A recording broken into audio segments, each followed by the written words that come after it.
Hi, my name is Brianna Catalanato, and I am the Social Change Chair of the DePaul Activities Board. And welcome to the first installment of the Let's Talk series that the Social Change Committee will be doing throughout this year. So a little insight into the Let's Talk series. So it's going to be having conversations with organizations on and off campus about important topics that will provide like an in-depth look into the subject and what's being talked about. So today I will be joined by HPW, which is the Health Promotion Wellness on campus, and their representatives, Natalie and Sydney. And today's topic will be about mental health and how it's okay not to be okay. Feel free in the chat button below to ask questions, and at the end we will be doing a little Q&A session. There are questions already here provided from our Instagram page, so if you want, you can ask us questions through that too if you want to be anonymous. So our Instagram page is at @dab_DePaul. So I'm going to thank HPW for being here today, and I'm going to hand it over to them. I'm Natalie. I am a peer health educator at the Office of Health Promotion and Wellness.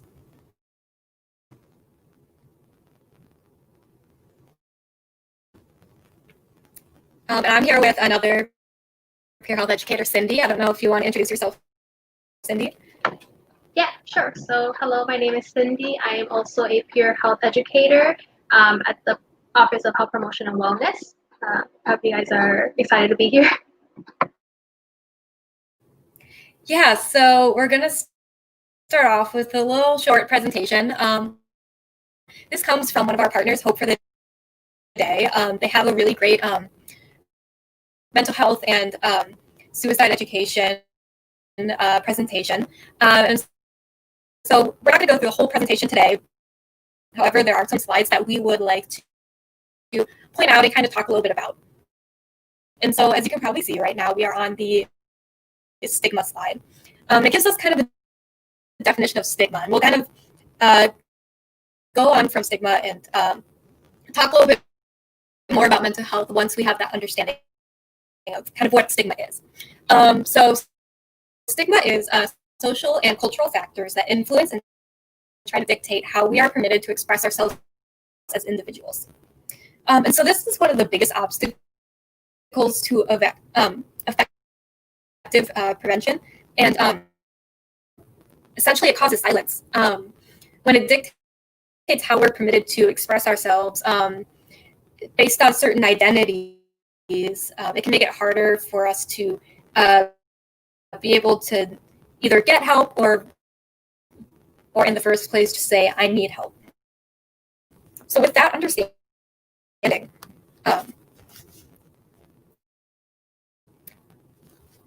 we go back a little bit. So with that understanding, there's a really big, what we call the mental health monolith.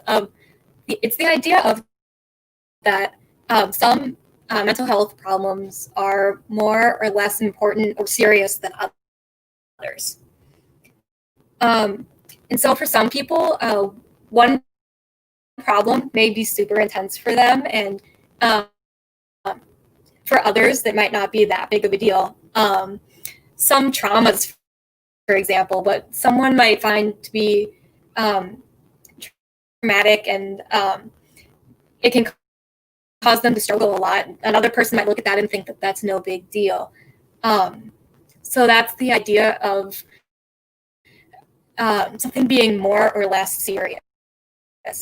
But in reality, if something affects you in your mental health, it is obviously serious. It's not a competition of what's more serious, what's more important. Instead, we like to think of the idea of what is more or less visible. And so when it comes to that, some people's symptoms are more visible than other people's symptoms when it comes to struggling with mental health. However, regardless of the visibility of said symptoms, all are important. And if it affects one person, it'll affect them. So now moving on a little bit more, into understanding why it's important to recognize and talk about mental health. This is an analogy that we like to use, and I want you to think of your brain as a bottle of soda. So you may or may not know, but soda, because of its carbonation, if you were to shake it, it would build up pressure, and either you would need to release that pressure or it'll release the pressure itself by exploding. And the way you can relate this to mental health is that we all have things in our life that shake us up. Something like that could be a breakup or a loss of a job, or even something like finals. And when something like that shakes us up, it builds up that pressure. And over time, that pressure builds. And so either you have that way to express that pressure so you can relieve that pressure, or it can have some very negative effects on you. And so that's why it's important to talk to people, have an outlet, so that you have a way of releasing your pressure.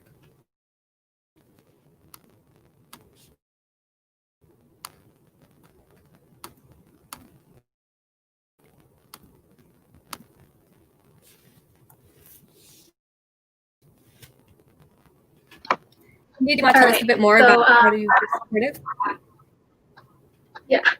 So now that we know some stigmas, what happens if you know somebody who does have any sort of mental health, and how do we make sure that we support them in a way that will not make stigmas even more stronger, but instead let them know that you want to support them? One of the first ways you can ever support somebody who needs help is simply listen to them. A lot of times in our society, we try to fix people or try to fix problems, and we completely forget that the number one thing we should do is just sit down and listen to what their pains are, to what their story is, and to what they need to get off their chest. Kind of like the soda bottle that Elmi just pointed out. Some people, you need to just let that out, or that shakes you up. And so this is a perfect way to let somebody else tell you what it is that they have been keeping inside and that's pressuring them. The next thing is to, again, be non-judgmental. So listen to their story and also be non-judgmental. Don't judge them on their decisions or on what they're feeling. Validate that their feelings are important and that they're valid. They are allowed to feel sad or happy or that they're lost. And then always ask what, so not why. One of the biggest things is not ask why are you sad, but rather what makes you sad? What makes you feel this way? Not why are you feeling this way. So when you ask why, it makes the individual think that they have to justify their actions or justify their thoughts. And that's not what we want to do. We want to make sure that it's an inclusive environment. So don't ask why are you feeling this way? Why did you do that? What makes you think they had to do that? What makes you sad? Next up is give information. Don't diagnose. You're not doctors, unless you are a professional, but most of us are not professionals. So we don't want to give a diagnosis saying you have a certain condition, but rather just simply say, hey, I know resources that can help you, which brings me to the point of acting like a bridge. You should want to make sure that you connect them with resources that can help them. So give them a lot of pamphlets or show them their support groups. Give them resources that they can reach out to get professional help. And finally, be there for support. Like I said, you don't have to fix somebody. You don't have to fix the problem. You just have to help them through it. So be a support to them.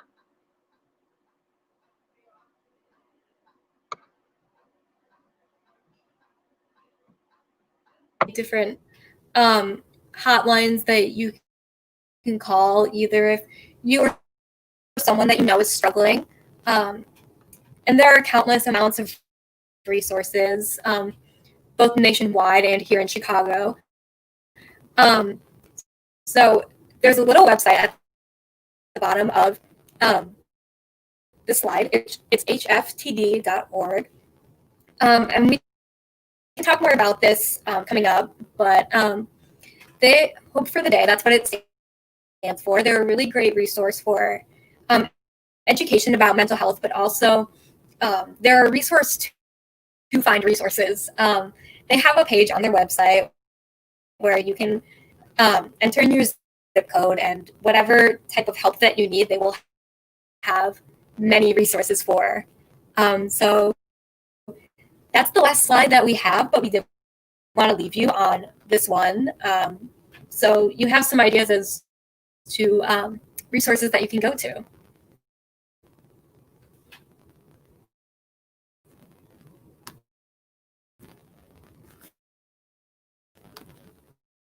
Okay, perfect. Thank you. So I'm gonna be providing questions to HPW now about some of the questions asked on our Instagram page.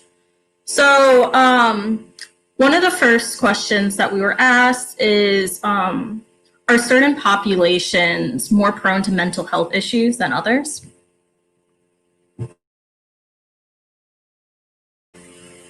So if you guys have an answer to that, that'd be great. Do you want to take that one, Natalie, or do you want me to take it? You can go ahead, Cindy. Okay.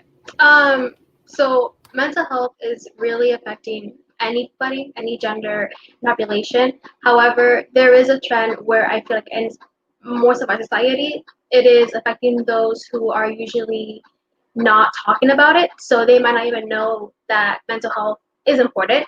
And it mostly is affecting those who don't know what it is and don't get treated for it. So people who maybe come from families that mental health is not a priority or where resources are lacking. So a lot of minorities sometimes are the ones that are getting affected because there's not enough resources within their own communities or in their own languages that is affecting them.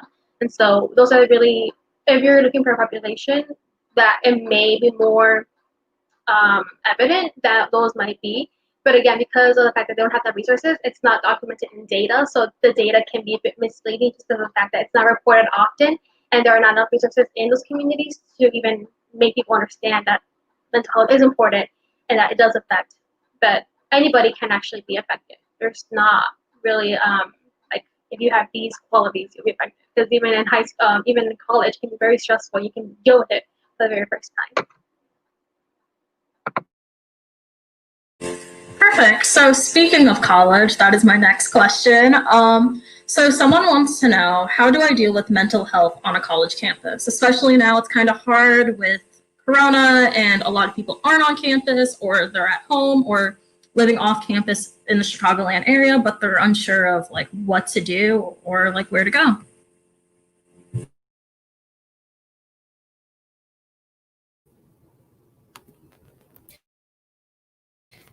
So I think that one of the biggest things that something that might be very helpful for a lot of people is to be sure to connect with other people, especially people in very similar situations as you.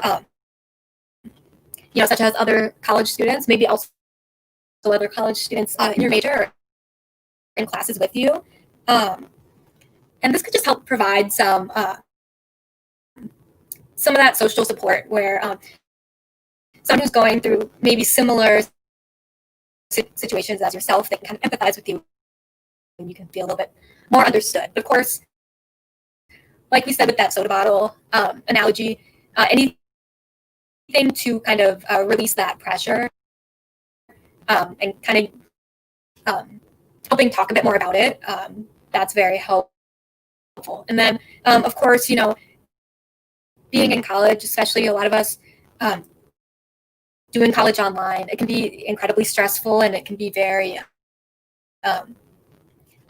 hard, especially at times. So of course, it's always important to take breaks.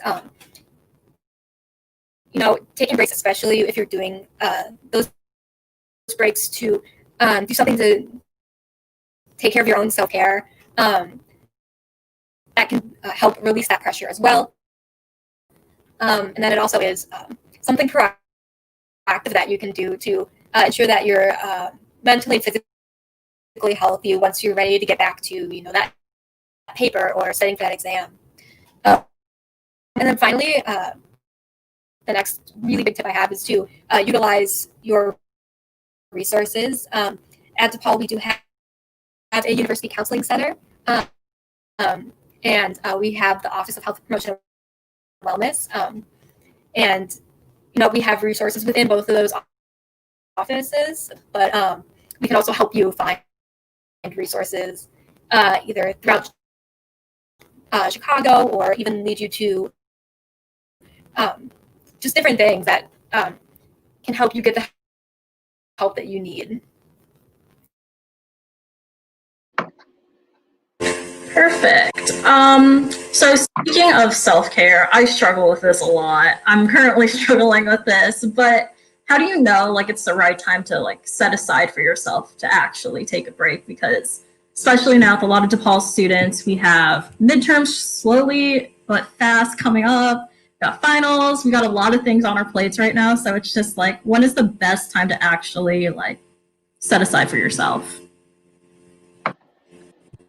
I personally would say know your limits, but I do it at night because that's when I feel like I have the most time to do it.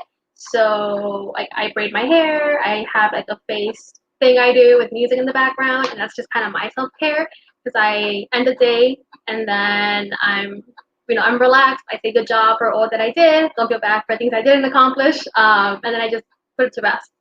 So that's kind of when I do it. But I know sometimes it can be very stressful. Like Zoom fatigue is very real.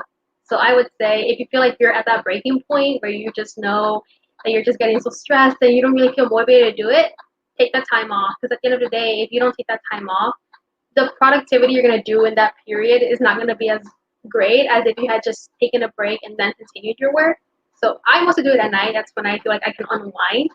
But if you just need like a quick midday break, take it, I say.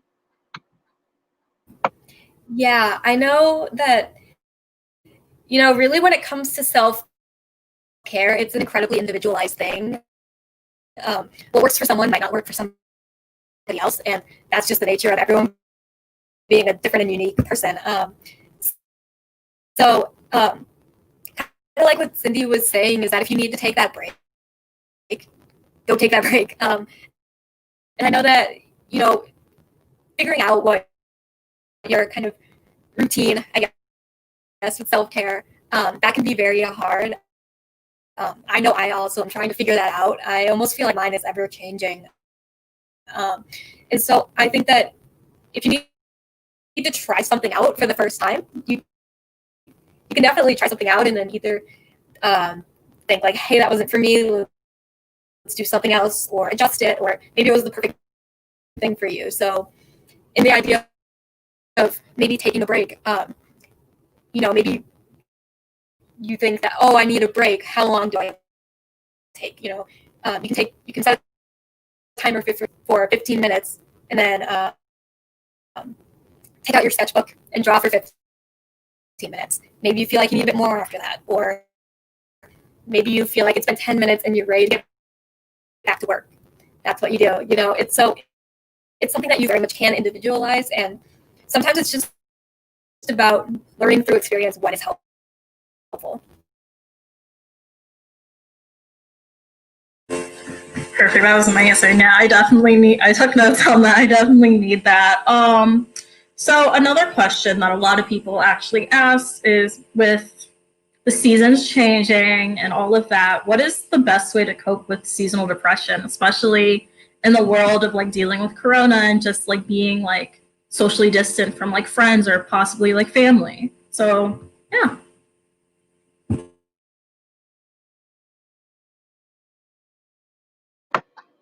I feel like seasonal depression, especially because it's winter coming up. So, there's a lot of things going to become a bit more darker and stuff like that. But I would say do things that you love. Honestly, I feel like the internet is just like you can definitely meet up with friends like via Zoom or like do a house party together or like watch Netflix or something. Keep those connections because I think even though if you're not together physically, you can keep those connections still alive virtually. And then just the things that you love. So, if you really love like mornings and go out and make sure that you have time in the morning to go out and see the snow or something, or like I personally really love painting, so like I'll paint, but if it's digital painting or like actual acrylic painting, I'll do that, or I'll doodle, or I'll draw, or I'll like bake cookies if it's like that winter season. So do make it, it's okay to be sad, but remember that there's still people out there willing to connect, and some people might even share the same interests as you. They might say, "I'm also kind of sad during this period." You guys can kind of bond over that and make the best out of it. That'd be kind of my advice to it.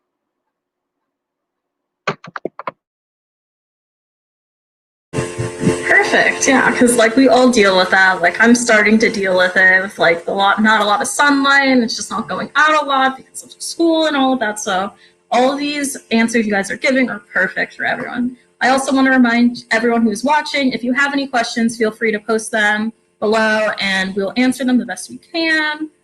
So yeah, another question that someone has asked on our Instagram page. You guys kind of covered it into the PowerPoint, but what are some resources available in the Chicagoland area?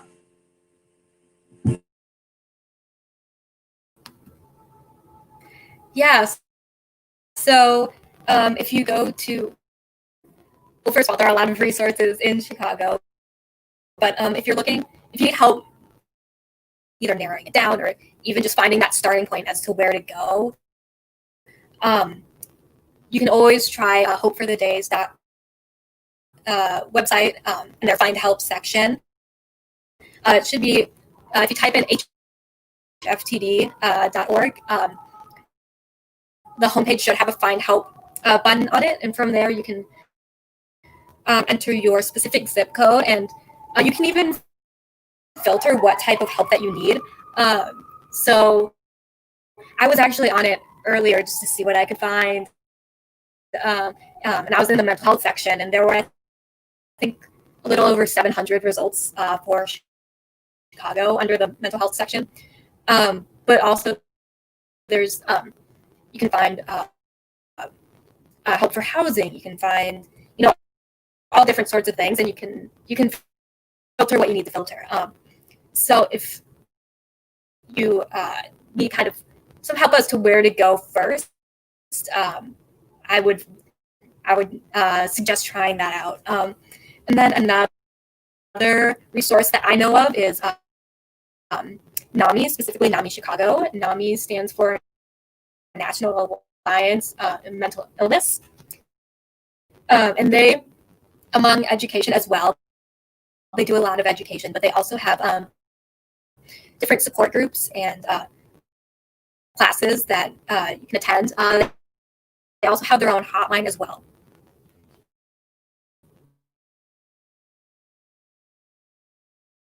Perfect. So I believe we answered all of the questions. Oh, actually, there's one more. Sorry, my mistake. This is actually a great one to leave off on. So since quarantine and just being stuck inside, I mean, a lot of people can relate to this. I relate to this a lot. I'm still dealing with this. But how has social media impacted mental health? Actually, it's funny you bring it up because I had just finished an interview with somebody, and actually, some of the questions that they kind of just asked me as a simple, how are you dealing with this entire virtual world? And I think personally, I had taken a break from social media when quarantine started, all the way till basically this month, just for my job. And I really have seen how the content that you consume is super important, just because of the fact that there are a lot of news outlets out there, but especially since all you're seeing really right now is just screens and screens. I would say make sure that the content that you're seeing is the content that you want to see, just because of, for example, just like how Instagram's algorithm works. Even if you don't like that content, if you keep seeing it, it'll automatically just put it in your feed as advertisement, just trying to get you to engage with the app more. And so I would say make sure that the content that you're watching is promoting your own mental health and it's not affecting it negatively. I think there's a lot of outreach and a lot of almost like advocating right now for making sure that mental health is talked about more, and there's a lot of great just social movements that are occurring. But make sure that you do limit, I think, what you're taking in, and then kind of check yourself. Saying, hey, is this content making me happy, or am I feeling less motivated when I go on my phone and look at this? So that's kind of like my advice. So personally, I have a lot of cute drawings that are on my Instagram or my Facebook, or professional things, so they kind of motivate me to network or to just be more creative. That's kind of how I'm using my social media for different platforms, I would say.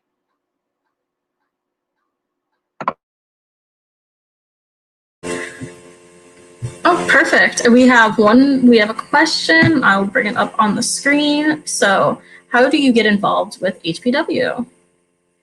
Oh, Well, that's actually a great question. So you can follow us on our Instagram. We post a lot of content. We have weekly events, so there's always like stuff getting. Like I think on Mondays we have hot seats where one of the HPW staff, is basically asking questions to either another HPW staff, so like me and Natalie might ask each other questions, or we'll like collaborate with other departments to just give you guys more resources. But it's mostly coming to our events. We also have something called "Do Not Wait to Get Help," like a donut. It's like a play on donuts. So we have those events. We have Wellness Wednesdays. So we have different events where you can just come in and join, like drop down on Zoom and just get to know us and get to know other students who are interested and really maintaining your health overall. So it's not just mental health. We also cover different aspects because we believe in a holistic approach to health. So not only mental health, but also just different aspects that will increase your health overall to make sure that you are a good student or just an active member of our community. So follow us on Instagram. Check us out on VHub. We post all of our events. We have upcoming events this month. Like we have events like Sex in the Dark, which is basically us talking about sex very openly. We have panelists who are going to talk about just different parts of that, and then we also just have just different events that we're going to pull up to make sure that even in this virtual environment, we are engaged with all of you guys. So yeah, VHub and Instagram will be where I would point you to get just involved with us. Yeah, we also have a blog that we post to as well. All different types of content. Right now, it's actually recovery month, so we've been doing spotlights on students at DePaul who identify as being in recovery. So we do that on our blogs. We do kind of summaries of those Wellness Wednesday presentations that we talked about, that Cynthia talked about earlier. Just all sorts of things. It's pretty casual writing. I personally enjoy reading them. So if you're more into reading than you are being part of events, or there's an event that you want to, or a topic that you want to learn about, but you're not necessarily able to make an event, you can always check out our blog to read more. So we are at, let's see, let me find the link. So we are blogs.depal.edu/HPW.